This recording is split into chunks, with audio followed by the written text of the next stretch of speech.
Good evening, everyone, and welcome to ICA. I'm Zoe Ryan. I'm the Daniel W. Dietrich II Director here at ICA, and it gives me great pleasure to welcome you all here this evening for RAW Académie at ICA Infrastructure. This project comes at a really opportune moment for us at ICA, as we are in the moment of re-envisioning, redefining, rethinking ICA and our next chapter as a laboratory for artistic practice and inquiry, committed to artists and supporting artists and ideas that interrogate and inform our understandings of the time in which we live. We gratefully acknowledge support from Kathy Sachs, who along with her late husband Keith established the Catherine and Keith L. Sachs Guest Curator Program at ICA that has enabled us to organize groundbreaking exhibitions every 3 or 4 years with really visionary creators. We also acknowledge support from the National Endowment for the Arts, from the Sachs Contemporary Art Fund, from the Dolphin McMahon Foundation, and from Toby Devon Lewis. The Sachs Guest Curator Program has a long history of supporting artists to create exhibitions that challenge our expectations. And we are proud to be now adding activist, artist, filmmaker Linda Goode Bryant to that list.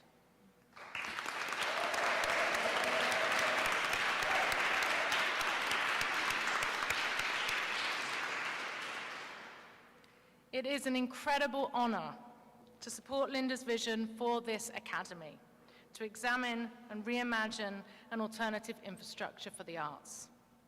Linda's generosity and commitment to this project over many, many years now has been unparalleled, and we are incredibly appreciative of her and all of our other partners and collaborators, especially those at the Raw Material Company, especially Koyo Kuyu, Marielle Pereira, and Dulcie Abraham's Altass.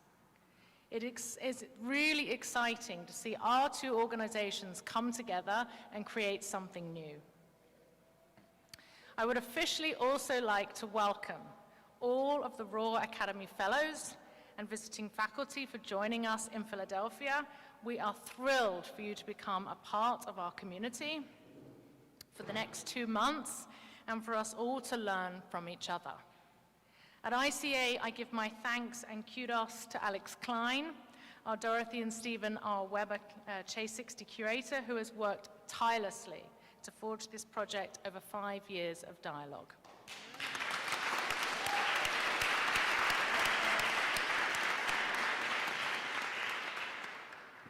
I'd also like to thank the entire ICA staff. As you know, these projects take, I don't know, a village maybe, several villages for this one, and everybody has really contributed to shape the project and the very infrastructure of this project in meaningful ways. Notably, I'd like to acknowledge Robert Cheney, the Mark J. Leader, Director of Curatorial Affairs, and Gabrielle Bing, the RAW Project Coordinator, who have expertly overseen all the behind logistics. I also thank Chief Preparator, Paul Swembeck, who has worked closely in conversation with Linda to shape the gallery space that will really nurture these conversations over the coming weeks. I'd also like to express my gratitude and thanks to our many partners at Penn and beyond, notably Prem Professor Deb Thomas and RARE, Recycled Artist in Residency, for their enthusiasm and their generous collaboration. We are extremely excited to be in community with you all over the next 2 months and beyond. And just a shout out for our program next week on Wednesday, March 23rd. Please join us when we welcome Bonaventure Sobejing Ni Di Kung to ICA. And now I have the honor of introducing tonight's speakers. It is impossible to sum up Linda Goode Bryant's multifaceted career in a few short sentences. As I noted, she's an artist, a curator, an activist, a filmmaker, and so much more. Linda has truly forged her own path. In 1974, she founded the groundbreaking gallery just above Midtown, or JAM, that was the first gallery to show work by African American and other artists of color in a major gallery district.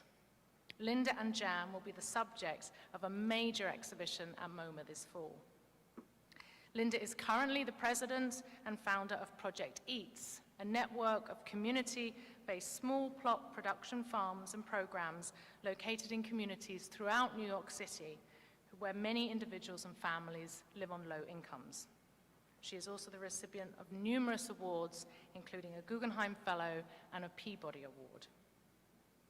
Marielle Ingram is a writer and has been Linda's integral thinking partner on this project at ICA. She has contributed to exhibitions and programs at the Art Institute of Chicago, the Washington Park Arts Incubator, and MoMA PS1, among many others, and is currently pursuing a PhD in art history at Columbia University. Hélène Pereira is a curator and director of programs at RAW Material Company in Dakar, Senegal.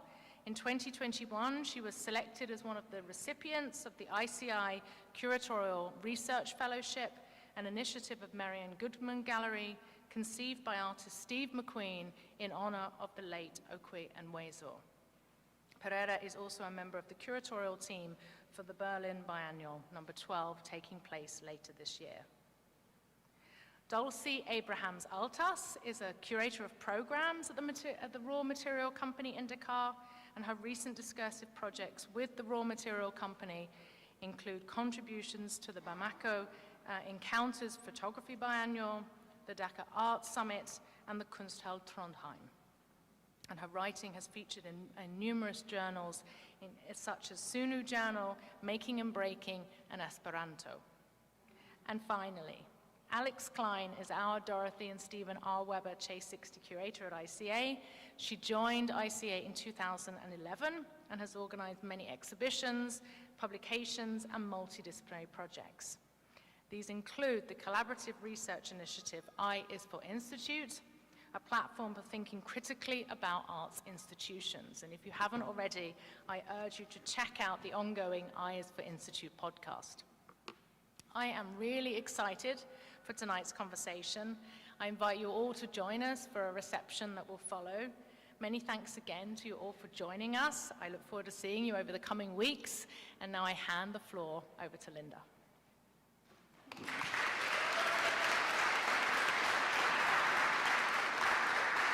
Thank you. Infrastructure. Back in 1973, I was working at the Studio Museum in Harlem as the director of education, and that included being responsible for the Artist in Residency program at that time. And in addition to the artists that were selected for the residency working at the museum in studios on the second floor, education and the artist studios were on the second floor, but working on the second floor. There were many artists that came into the studio every day. And oftentimes there were one of two, if not both, conversations going on between black artists. One was a debate, which started in the mid-'60s, late '60s, about who was a black artist. And that debate, for the most part, centered around whether you were working figuratively, if your work was figurative, or whether it was abstract. It was a hell of a debate that went on for years. The next thing that they talked about when they were together was their art. So that debate always ended up being a discussion, a debate, like, I curse like a sailor. I don't think there are any children, but if anybody is offended by that, let me know. There's a little baby. She won't know. She won't know. But anyway, so you may hear me curse. But anyway, and so people would like start debating or talking, giving feedback to each other's work, which was wonderful. It was just full-throated and honest and like, yo, man, I don't know what the fuck you're trying to do, blah, blah, blah, blah, blah. And the other would say, and that's because you're working abstractly. What is this abstract shit? Blah, blah, blah, blah, blah. Or what is the figurative shit? What's this red, green, and black flag shit? And it would just go back and forth and back and forth. One of the wonderful things about that conversation was just how people loved each other, though they disagreed, could argue forever and love each other to death. The third conversation that went on was the conversation about what they won't let us do. They won't show our work. They won't let us. They won't let us have an opportunity to have the public see our work. And I was probably the youngest person in the group. And at first I was like, why do they keep talking about what somebody else won't let them do? Right? This is just puzzling to me. They won't let, they won't let, they won't let. So when I talk about infrastructure, at that time, it was the infrastructure of an art world that was not showing the work of African American and other artists of color. And after a while, I started pushing back, saying things like, fuck them, let's just do it ourselves. And then they would kind of initially laugh and say, oh, it's because you're so young. You have no idea. How are you going to start it yourself? Do you know how much money it takes to start a gallery? Blah, blah, blah, blah, blah, blah, blah, blah, blah. And I said, fuck them. We'll just do it ourselves. And kept saying that until I finally stopped trying to talk to people about it and said, let me go find a space to start a gallery. And initially it wasn't going to be, it was called Just Above Midtown because it was just above the Midtown gallery scene and not in the gallery scene. In an argument I had with Henry Geltzoller, who was a major curator at that time and the head of the 20th Century Department at the Metropolitan Museum, who just thought it was bizarre that I was starting a gallery anyway. How are you going to start a gallery? You don't have any money, you're a single mom, you got these 2 babies. How are you going to do this? And he would say babies with such, like, babies. Largely because I would bring my babies to work because I didn't have a babysitter. So I couldn't afford a babysitter. And it was like, why are we letting her bring these babies to work? These babies. Anyway, so Henry and I had quite a relationship, as you can imagine.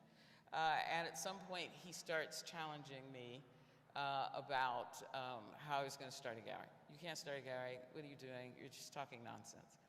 And then eventually he said, if you're going to start a gallery, you need to start a gallery where the other galleries are. If that's your point, you need to start a gallery where the other galleries are, which ended up, at that time, being more, I mean, Soho was starting to develop, it was more the 57th Street, Midtown, East Side, West Side galleries. And so I went to 57th Street. And I'm not going to take you through the whole story. It's a well-known story beyond this point, for sure, on how I got this gallery with no money, other than to note that New York City was bankrupt. A lot of vacant space, right? So you could negotiate. And we started. And we started as artists, working together collaboratively to create a space that did not mirror the galleries that we were in the midst of, but in fact allowed us to express ourselves in that location around them, creatively and in every other way we could imagine. Like the operation of the gallery was not like any operation of any other gallery anywhere, I don't think. But we said, we're going to do this our way. And our way is a way that is collaborative, where we share whatever we've got. I mean, I can't tell you the number of artists that shared. A lot of people slept in the same apartment. So we just, like, you got a spot for so-and-so tonight? So-and-so just moved into New York City, doesn't have a place to stay. Who's got a spot? We did communal meals where we actually had a system. We ate buttered rolls in the morning, and at night we had pots of things like stew chili and things like that. And developed into a really amazing family of creative people who argued and debated, got in fights, fell in love, and loved each other through thick and thin. Infrastructure. It was a really different infrastructure to what was around us. And that infrastructure was really hostile. I mean, really mean.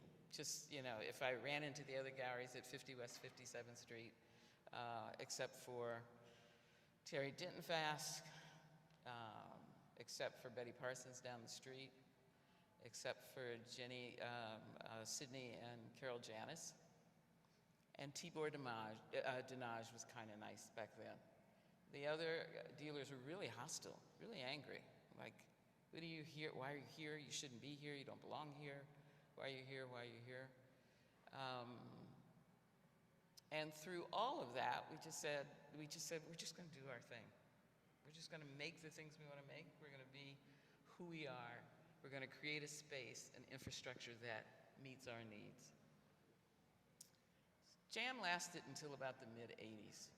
It was actually '86 that we gave up our last space, and we continued to do projects and programs in Harlem, in the communities, in public spaces, until 1988. We also did things in clubs, the Knitting Factory, and other spaces that needed someone to program their stuff. It was like, you know, get Linda Bryant to program and program jam artists in these spaces. Infrastructure. Back then, the art world was just hostile. And that includes everything from the galleries to the museums and even the artist spaces. To artists who were African American or of color. And yet we had this amazing family and we're so alive creatively. As we, to use a phrase, AJ, Arthur Jaffa, was here earlier this week. And one of the words that he used he was the faculty for the Academy this week. And he used the phrase self-authorized. We self-authorized without realizing we were self-authorizing ourselves. We just said, fuck them, we'll do it ourselves. But the infrastructure across the board, when Soho developed, downtown, uptown, we eventually moved off 57th Street to Tribeca and then to Soho before closing spaces. Things got a little better. Gallery started to take notice.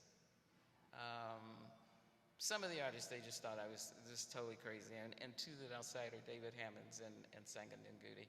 Like, folks just had a hard time with their work.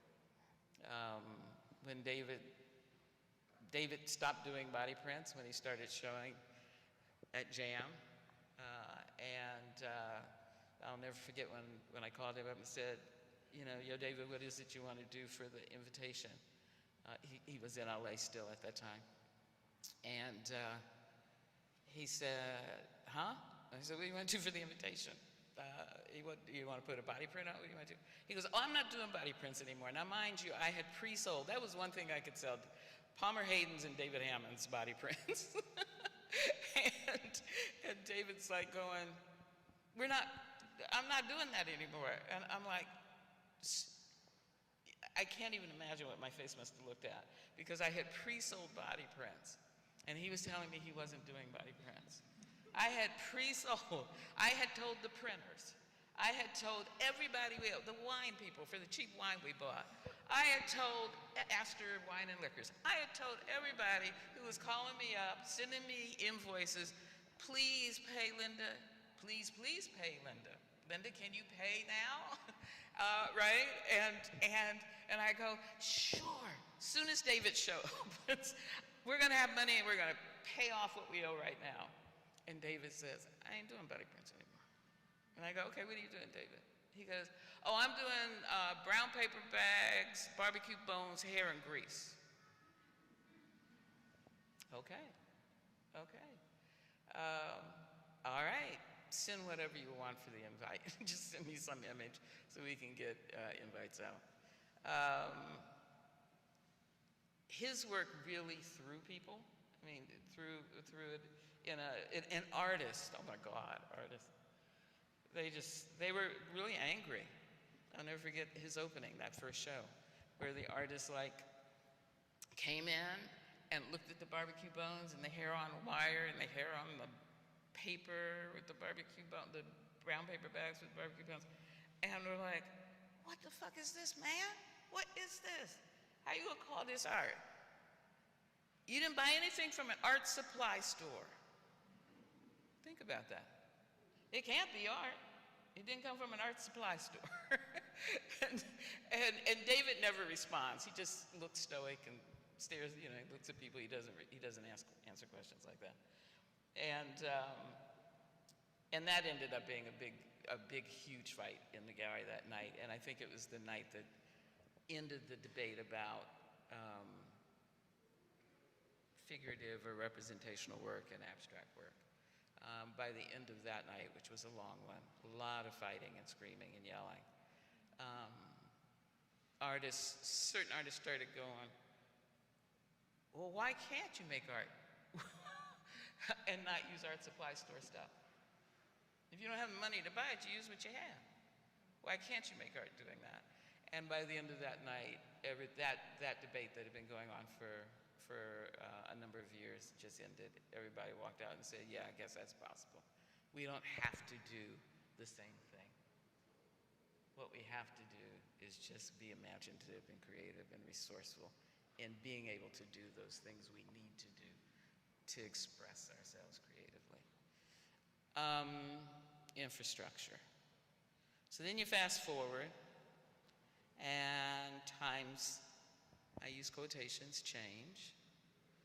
In the 80s, you have what becomes what is now the art world, with an emphasis on selling in a way that made art into, in my opinion, commodities.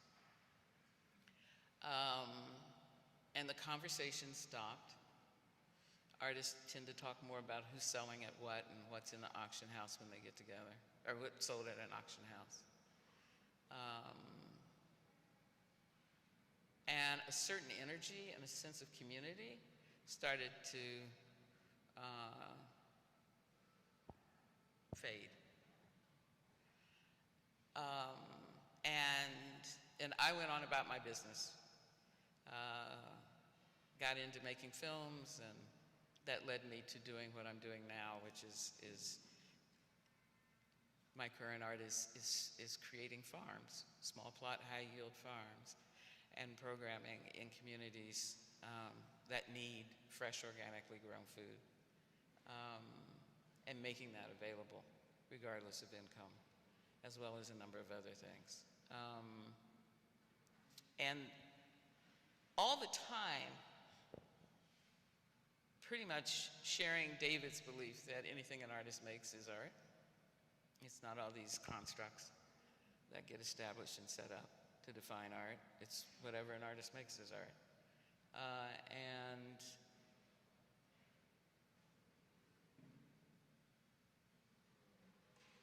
found myself being asked about jam a lot. Probably for about 10 or 15 years, the past 10 or 15 years. Will you do an exhibition of jam? Will you do an exhibition of jam? Will you do an exhibition of jam?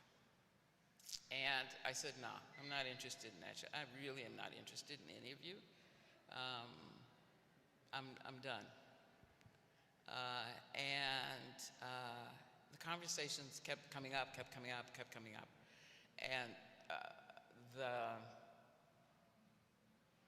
then I got an itch. And the itch was really kind of, well, what would it be like to do an exhibition in a museum? not knowing how much things had changed in the time since 1986 to, you know, whatever it was, the 2000s, 2010, 2012, whatever, people were asking about doing jam shows. And as the market is now showing more and more African American artists and artists of color from around the world. And I kept saying no, and then it just, it's like, would it be possible for jam, to do a jam exhibition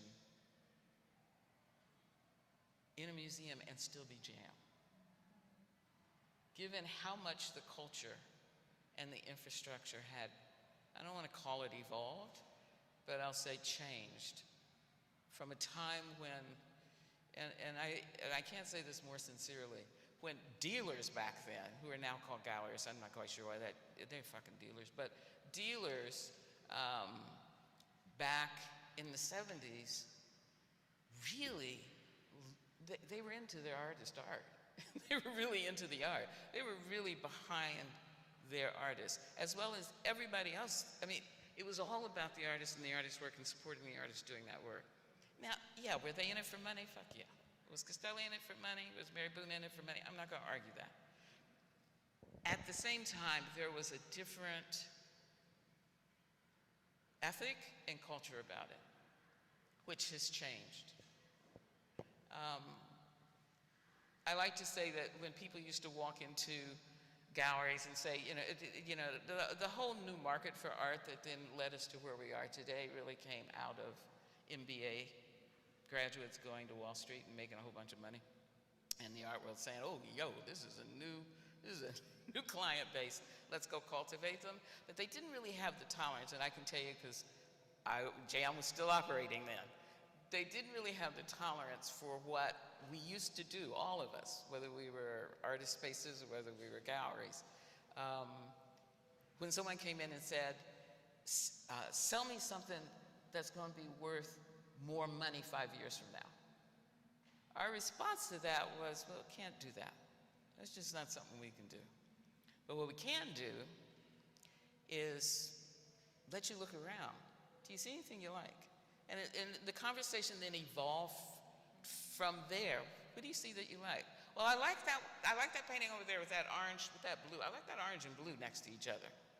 And, is there anything else you like? And you start to see where they visually were drawn and what they liked from that, which made them more aware of that this was a visual engagement and experience, and then get them to talk about that. Why do you like that orange and that blue? All that dropped away. And it really became about market and sales and who can sell. Conversations, like I said, it's hard to find artists that talk about art with each other. I find it hard to talk to curators about art. People don't want to talk about art. They're talking about everything else, but they don't talk about art. They'll tell you how to see their art, but they won't talk about what they see. And so I, unbeknownst to myself, walked into that environment 5 years ago, decided to do the show at MoMA because MoMA accepted the premise. Can jam at MoMA be jam? Probably not, but we're gonna have a lot of fun and creativity in trying to make it so. I'm looking at Mari, because Mari's in the thick of that. Like, how do we push this museum to do that? How do we do it outside of MoMA? If it doesn't work in MoMA, fuck MoMA. I'm not a careerist. This is not something I'm not here for a career tonight. I'm actually here for, and art has never been a career for me. It's just who I am. But yeah, like, I'm here tonight because we received proposals from a group of artists that I thought would be an amazing group of people to work with. And that's why I'm here. And that's why we went through, all of us, I think, are here for that. And we're all And we went through all the time it took for us to get here to this night, to welcome you here, because we believed in them as creatives and believed in their ability to imagine a new infrastructure. Working with MoMA and also ICA in the beginning, it was kind of touch and go. It was like, you want to do what? You want an exhibition that is going to grow over time based on what gets generated through the thoughts and ideas and creativity of the fellows? Yeah. Huh? But we're here tonight. You're not sitting in rows tonight. Because guess what? We don't want to be presenting, which is what I'm doing right now. We're going to do that for an hour, and I'm shut up soon so everybody else can talk. But we're not here to do that. We're actually here to see, is it possible to have a conversation? Us all together about matters of infrastructures that support art and artists, that support your ability to engage it, right? That's what we're going to try. We'll see. And if it doesn't work tonight, we'll try it again. And I can assure you nobody will die. So hopefully everyone will, like, any apprehension or fear you might have to engage at the end of this, you don't need it. Just roll. So, yeah, that's what this is about. That's what our conversation tonight with you is really about, is to get people talking about art and the ways artists and art, and most important, us people who engage it, have the ability to do so through our own experience with it and not in the mediated ways that it gets done today. I want to say 2 minutes about this week. This week has been an interesting week with the fellows. And what I mean by that, you know, you expect the challenges of people coming together for the first time and being asked to collaborate. And guess what? There are no rules, and we're just going to throw you in water like a baby in the pool and say swim. So it's not that. But we live at a time when no one questions why the predominant shape that surrounds us. Anyone want to yell one out? What's the predominant shape you see in this room? Not including this table.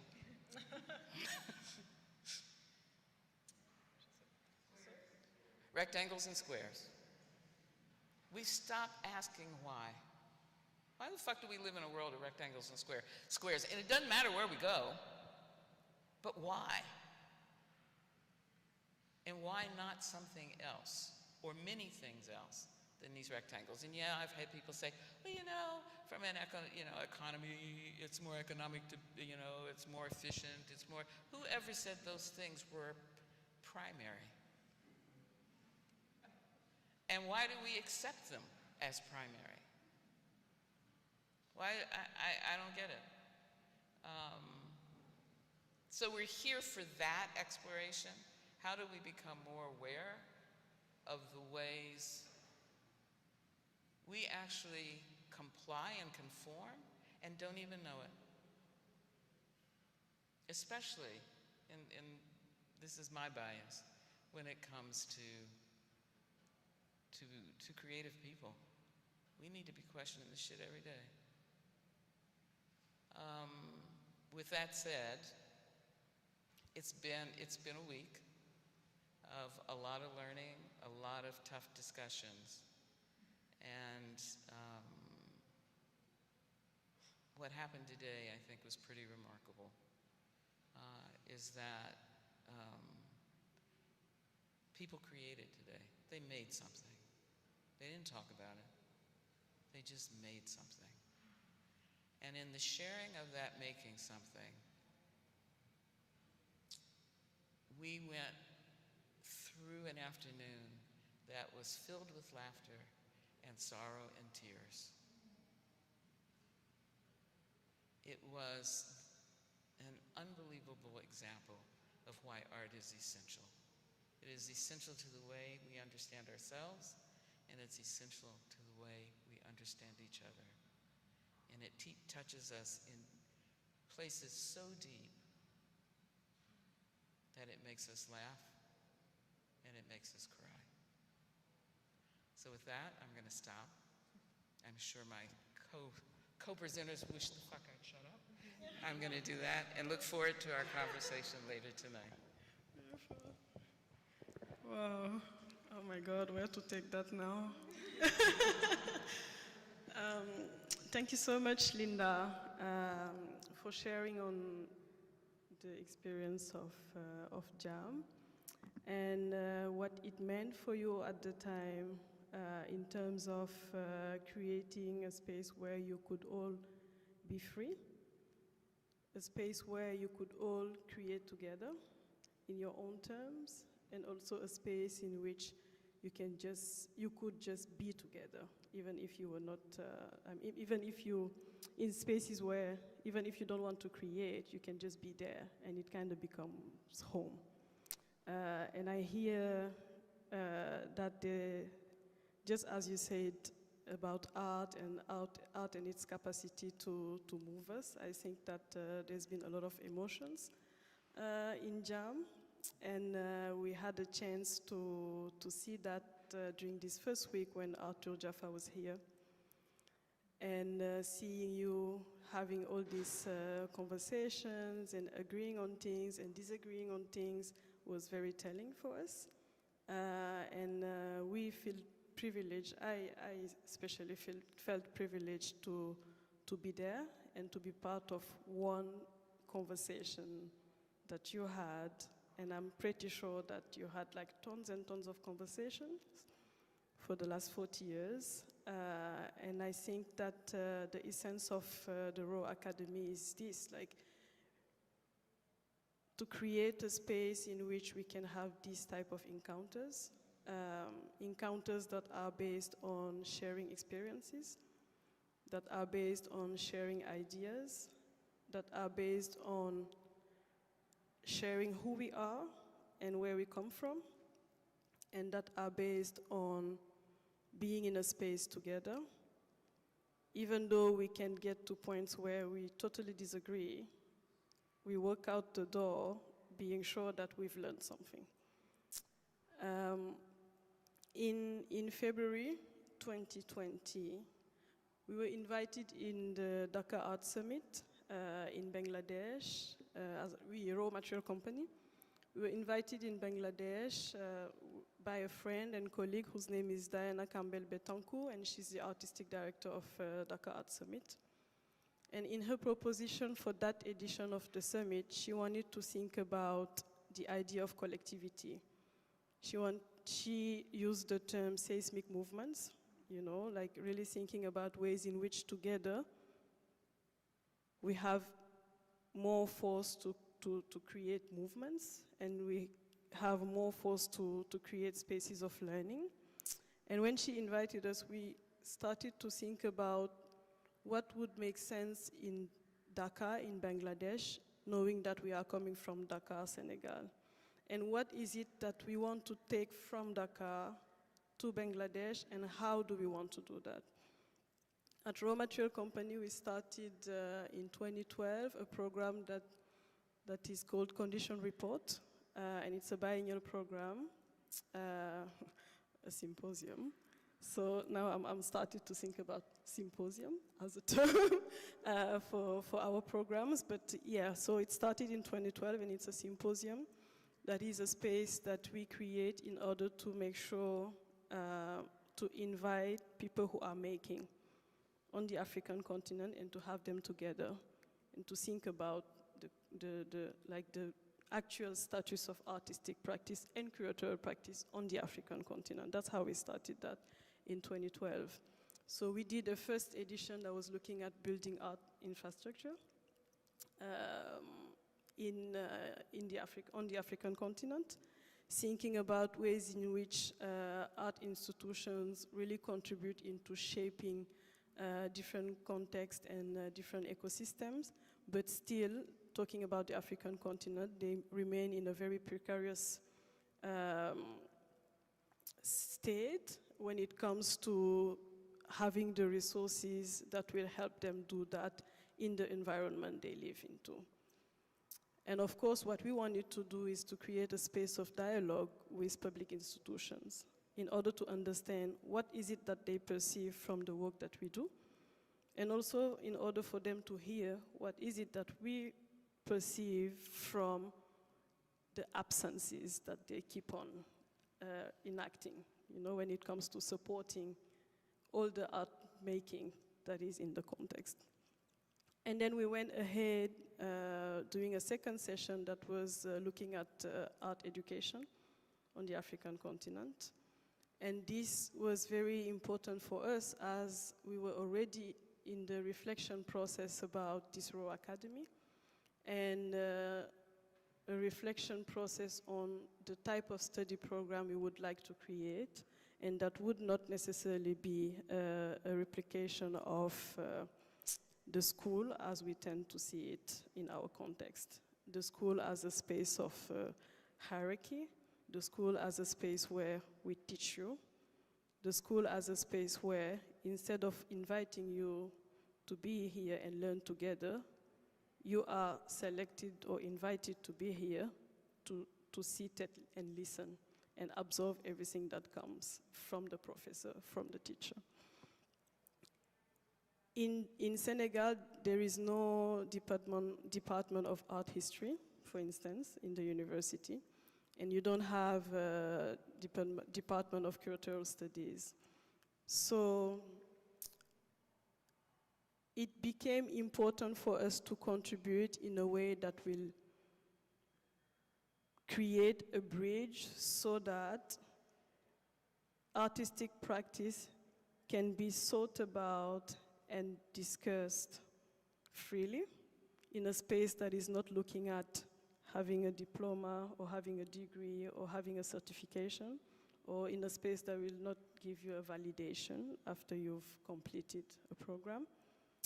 And it was also important for us to think about how that space could also consider a laboratory for ideas to flow and circulate, a laboratory for people to meet and exchange, a laboratory for people to agree and disagree, and also a laboratory where, when we fail, we don't see it just as failure, or we don't see it as failure at all, but we keep on learning on the process through which we've went in order to say that, okay, we failed, okay, and if the failure is this, then what do you do with like all the experience you've gained until you get to that failure point? So those are like the ideas that we had in mind when thinking about establishing RAW Academy. And we thought about RAW Academy as a program that would be 7 weeks long, a program that would be open to makers, so artists, curators, art historians, architects, people who come from the social sciences, people who haven't been at school at all, but who are like mindful of how much they can participate where they're from. And for us, like all those people together would create a good, would be the starting point for having diversity when it comes to discipline, when it comes to practices, but also when it comes to creativity, and also how to make sure that you come somewhere being aware of where you come from and how you bring that space into the space where you meet the others. we did 7 sessions of the Academy. I think I'm not going to go like in the details of what the session have been. But I wanted to, the reason why I talked about the symposium and what we worked on at Dakar Art Summit is because when we got this invitation from Diana, for us it was clear that what we wanted to bring in Dhaka, in Bangladesh, would be something that's very important for us as an institution, but something that has had so much force in the context that it represents part of the history of the context when it comes to contemporary art. So we proposed to work on a symposium called Stepping Out of Line, Art Collectives and Translocal Parallelism. Stepping out of line as a way of thinking out of the box. Art collectives as a way of thinking about the way in which art collectives, starting from Senegal, but also the African continent and in this specific invitation, Asia, the way in which arts collective contribute into the making of history, but also contribute into writing history. And translocal parallelism, thinking about solidarity and the way in which we create structures of solidarity among us, like in a translocal way. And translocal in that particular case was like between us on the African continent and also between all the makers that were in Bangladesh, but on the Asian continent in a broader way.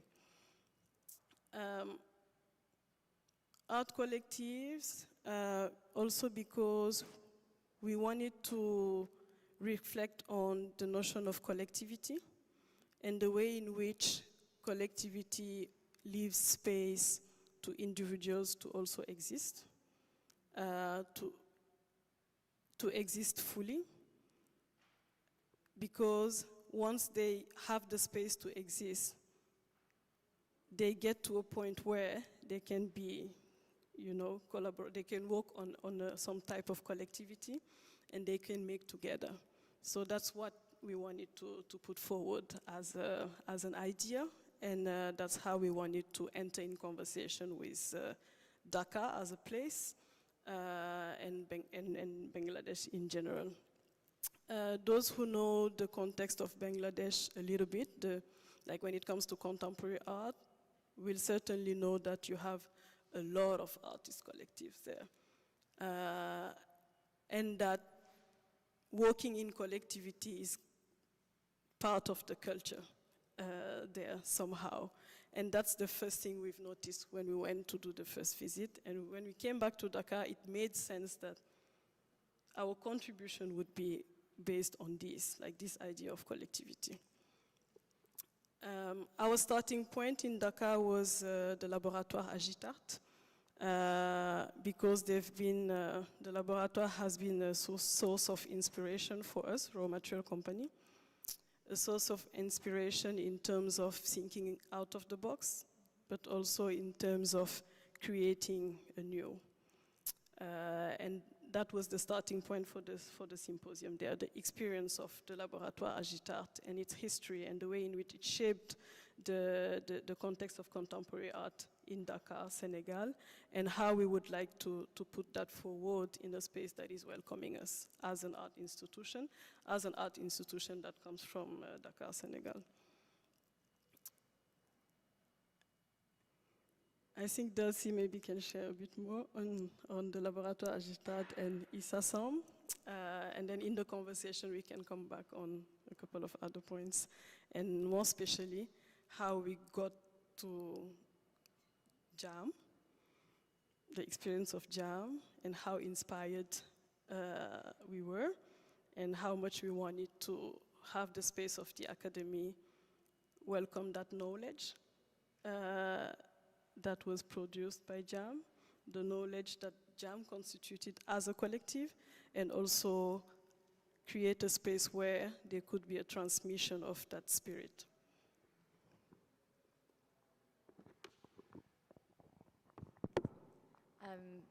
Very hard to follow, two beautiful storytellers. Thank you. I suppose what's important, there are many things that are important about the Laboratoire Agitart. It was a collective, a multidisciplinary collective that was founded in Dakar, Senegal in the mid-1970s. There were filmmakers, artists, philosophers, politicians, and one of its founding members was Issa Samb, the late Issa Samb, who was not just a founding member of the Laboratoire Agitart, but also the host of a space. The Laboratoire Agitart wanted to bring art and life together in a context where artistic production was being heavily domineered by the state at the time, the post-independent Senegalese state that was led by the poet-president Léopold Sédar Senghor. And the idea was to use art to agitate life and vice versa. And there's a lot of the spirit of the Laboratoire that I see when I hear Linda talk about jam. And this, when we think also about sort of parallelism, it's really wonderful to think of, you know, these two collectives and these groups of creators kind of moving forward at the same time, just across the ocean from one another. But yeah, Issa Samb was, also, as I said, the host of a space. So for the major part of the last, I suppose, 30 years, he had his home in a courtyard in downtown Dakar. And downtown Dakar is one of the most built-up areas of the city. He had this big courtyard with a kapok tree in the middle, and it became a space where anyone could go, anyone could meet, anyone could create. And there were no hierarchies. There was no bureaucracy. Issa Samb, it's a way of life, it's a choice, but money was not what drove him. And survival and flourishing came through the exchange of energies and resources in the widest sense of what we have to give as resources. And this is a model that's really important to us at RAW in terms of how we work as a team, but also, I think, in collaboration with other institutions and artists and thinkers around the world. There's also another point that I just want to highlight about the Laboratoire, which is, and thinking about resources, which is the importance of people. So Marielle touched on it. You know, when we think about collectives, how important it is to think about who makes up a collective. What is a collective? It's a group of individuals. And how we often think about infrastructure, and particularly artistic infrastructure, well, not particularly in art, but infrastructure in general, as physical. And that's important, of course. But when I ground myself in the Laboratoire, or if we think about jam, or, you know, when I think about all of my experiences at RAW, the infrastructure of the people that you surround yourself with and the way that together you journey and together you create is, I think, far more important than the physical infrastructure. And to bring that back to the academy and this academy, we're only a few days in, but this is our 9th session now, so I think that there's, you know, kind of, it's important to step back and have that perspective. And so 6 years after the first academy session, I can say that one of the enduring achievements or learning experiences of the RAW Academy has been the way that fellows, so the kind of participants who partake in the academy throughout the 7 weeks, have been able to create their communities of thinkers and practitioners and partners around them, and that those have really continued. And so I'm also saying this because here we are around the table, and we've been thinking partners for, ICA and RAW 5 years at least, Linda for nearly 3 years, Mari for 2 years, and that at the end of the day, if we take all of this away, we're very happy to have all of this. It's a great, it's wonderful to be able to do that. But even if we take all of that away, this continues, and this will continue to nourish us, and also for the fellows of the Academy.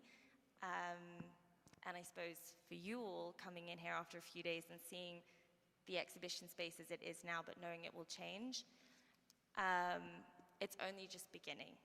And what can sustain us in the times ahead as we try to remain bold enough to be creative and to love each other whilst disagreeing is, I think, that commitment to each other. And so that's, I think, just a point that I wanted to really highlight in relation to the laboratoire. I think there are other things to say, but I'm going to hand the mic over to Alex, maybe, to talk a little bit about, how we got here? How we got here. All right. Well, I won't belabor it too much because there is actually a very detailed timeline on a bulletin board in that gallery room that you can follow every arc of the conversation. We've been quite transparent in our infrastructure, perhaps a little too much at times. But so many of things that you've mentioned resonate so deeply for me, and I think that's one of the reasons we're all here together. But, dialogue and relationships are at the very heart of this project. This is a relationship. It's a relationship that's grown over time, has had a lot of ups and downs and hiccups, and also the past 2 years, and we're all still here. Every single fellow that applied, I think now 2 years ago, stuck with us. And this is a program that was supposed to happen, I think, 3 different other times. And everyone is here. And so I want to highlight that first before kind of going back in time, but that the relationships that we have all built together is really a core to this. And so I think also part of what we're all doing here is that we're hoping that these relationships are going to keep growing now in this context. And so, I was struck just also thinking, we had met Linda in the Sengen and Goode show, and you were talking about relationships. How do you, and you touched on this now with Jam, how to capture a relationship in a space? Once the exhibition goes, like, the relationship moves on, but how is that manifest here together? How do you go back in time, bring that back into sensibility? And so I've been thinking a lot about that. The Eyes for Institute project from which this kind of emerged started from a moment in our own archive at ICA in thinking about the archive. In 2014, we did a big retrospect looking back at our 50 years, all the incredible artists, the people who'd worked here, the different projects that had taken place. And it just felt like there was a moment to step back and think, well, what do we mean when we say institute? What did it mean then? What could it mean going forward? And so the I in Eyes for Institute is both the institute, the complexity of that, what are the possibilities in it. It is the individual, though. It's the individuals that make the institutions. And it's the way that individuals get inscribed within institutions. It has that kind of triple meaning to it. And so in order to kind of rethink ourselves, we needed to reach out. We needed to think with other partners and colleagues and engage in dialogue. Can institutions have relationships? I'm very interested in that. Do they have feelings? Who are the people that power them? That's for me is where we can change these things, because institutions are quite young, actually, and they're the boxes that we put ourselves in if we decide. I mean, we have our architecture, we have certain limitations of what we can do with our budgets and our tech and all that kind of stuff. But I think when I hear Linda, I hear, well, what is the box have you put yourself in before you're even hitting at that? What are you I guess, rebelling against that has inscribed yourself in the system? how have you become compliant? And so that's something I'm very interested in thinking about our roles as individuals and the relationships that we have in institutions.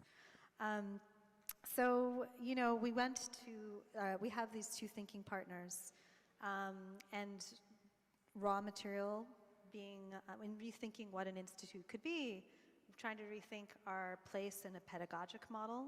So RAW being one thinking partner, and our other thinking partner was the Kunsthal Lisbon in Portugal, thinking about performing the institution, exhibitionality.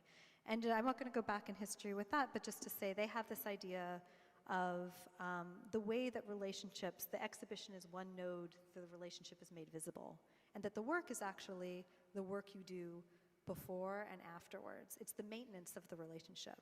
So I'm very interested in what that potential is for us as well. So in 2017, I need to give a shout out to my former colleague G. Wesley. We went to Dakar. It had actually started even earlier with a conversation with Koyo and Issa Samb many years earlier, so there's a nice connection with Issa. But we went to Dakar, we experienced the Academy. RAW came here. When we were in Dakar, we were with Chimarenga.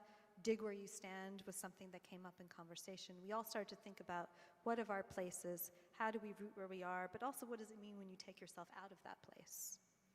Koyo came here, and at the end we said, well, where does this lead? Where does this conversation continue? What happens if we take the Academy here? What happens to you? What happens to us? And we're about to find out.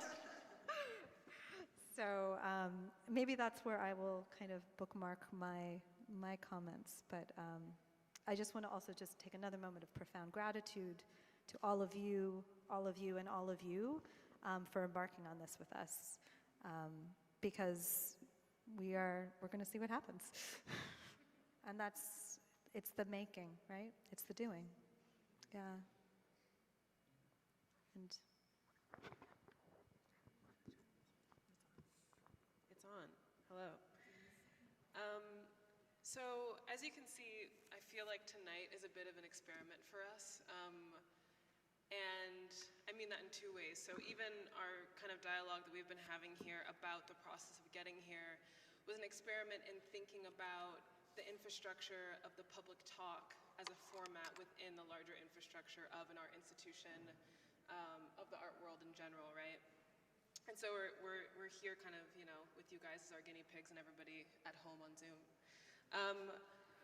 And so infrastructure in the art world has many parts, right? We can think about institutions, we can think about the art itself, we can think about artists, which we've talked about, collectives, all of these actors, all of these objects within the kind of larger infrastructure.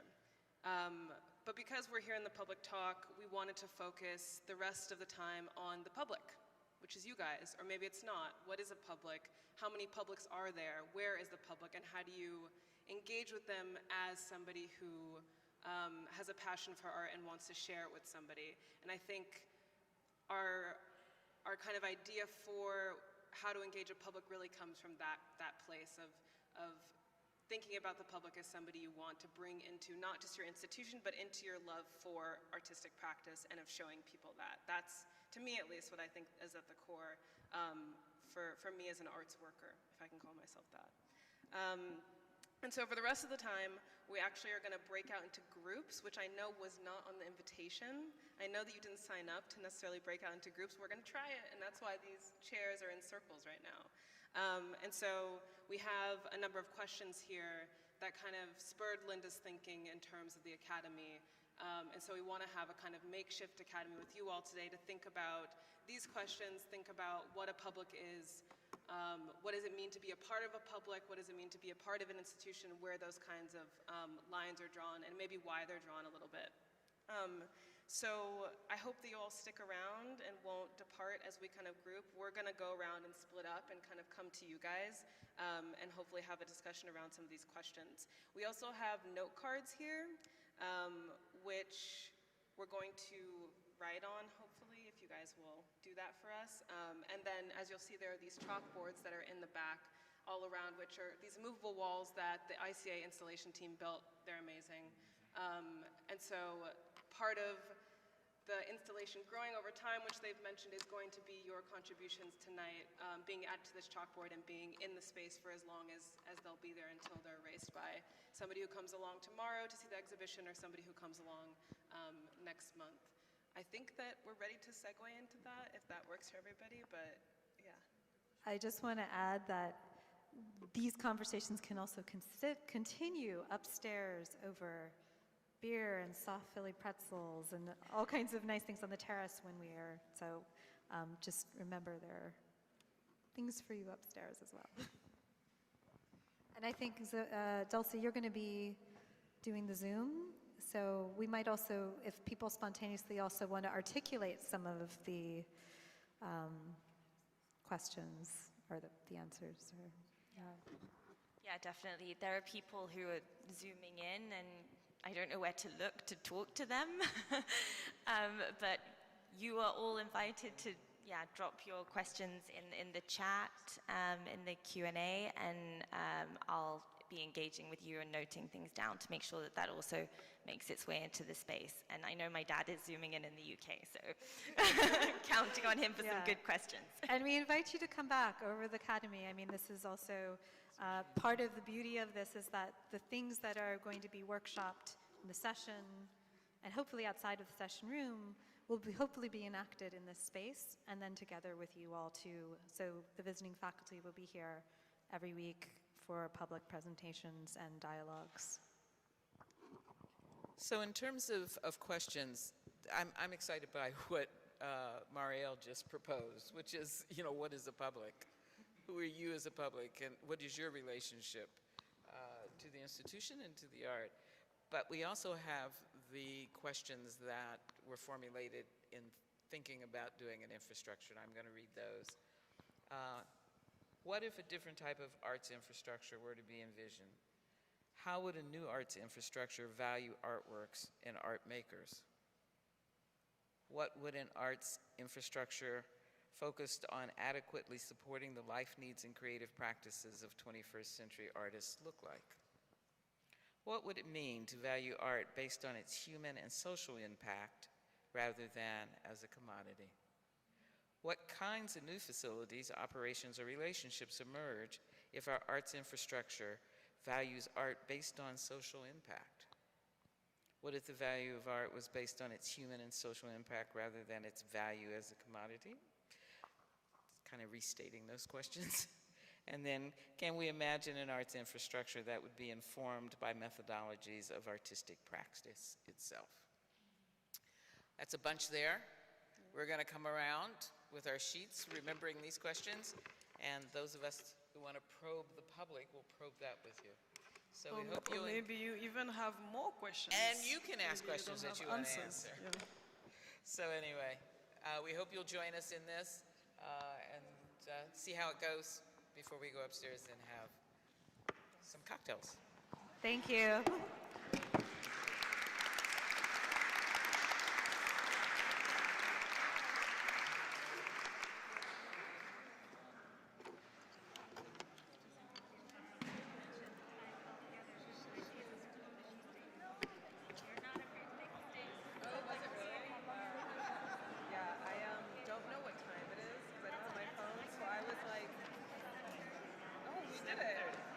I was right in my head.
Hello? Hello?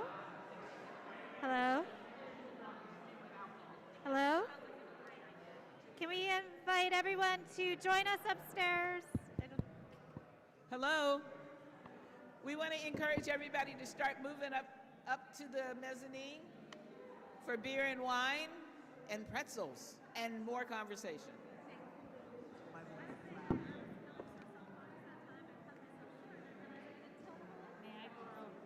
Oh, yes.